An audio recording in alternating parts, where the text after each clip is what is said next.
We are consuming resources much faster than the planet can regenerate them, so we are going to have to look at living in ways which mean we use these resources much more efficiently. And we have an increasingly urbanised population consuming more. So these are some of the problems that we're going to have to face up to in the next few years. If we're going to build new homes, they're going to be there for 50 years or more. And so we need to set things up sustainably now so that we're being resource efficient for the future. And it's not just about the environment, it's about saving money, it's about a better quality of life. The way people live in most ordinary homes is actually quite unsustainable. They have homes which consume a lot of energy. It's not easy for them to live without a car. It's not easy necessarily for them to recycle. So at BedZED we've tried to make the green choice the easy choice. We've got very energy efficient homes, so you just live in them as a normal home, but your carbon footprint is reduced. Although we thought you've got to save energy in the buildings, it was as much about the choices and decisions we make every day, choosing to walk to the shops instead of jumping in the car, using renewable energy. It's just about not being wasteful.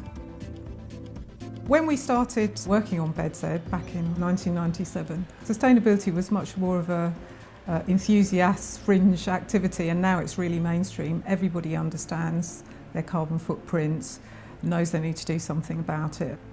When we started this project, it was unusual.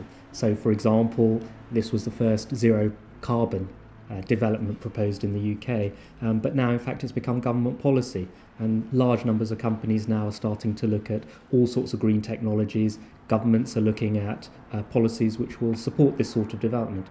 Sometimes you hear what ministers say and you have to almost pinch yourself, which is fantastic. I think what we need to do now is really deliver in scale though. You know, there's lots of talk, lots of policies.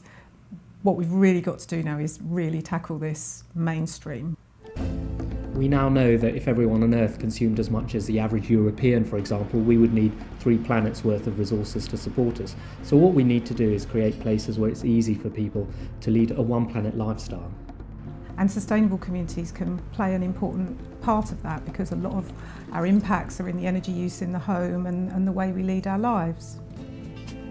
As we finished BedZED, we were looking at how to communicate the lessons from BedZED, and that's how the concept of One Planet Living was developed, and alongside it 10 guiding principles of sustainability, which go from very hard sustainability principles like zero carbon and zero waste through to softer ones like promoting health and happiness and equity and fair trade. And this framework and set of principles have been used in the One Planet Communities Network, which is a network of developers around the world who are applying the principles to create sustainable communities. So the monitoring from this project and some of the ideas from it have helped us set up a property development company which is building zero carbon homes in Brighton and Middlesbrough, for example. It's also helped inspire communities all around the world, from cities in the Middle East like Masdar City through to Australia, China, Sonoma Mountain Village in California, for example. So it's been very important in terms of spreading this message globally.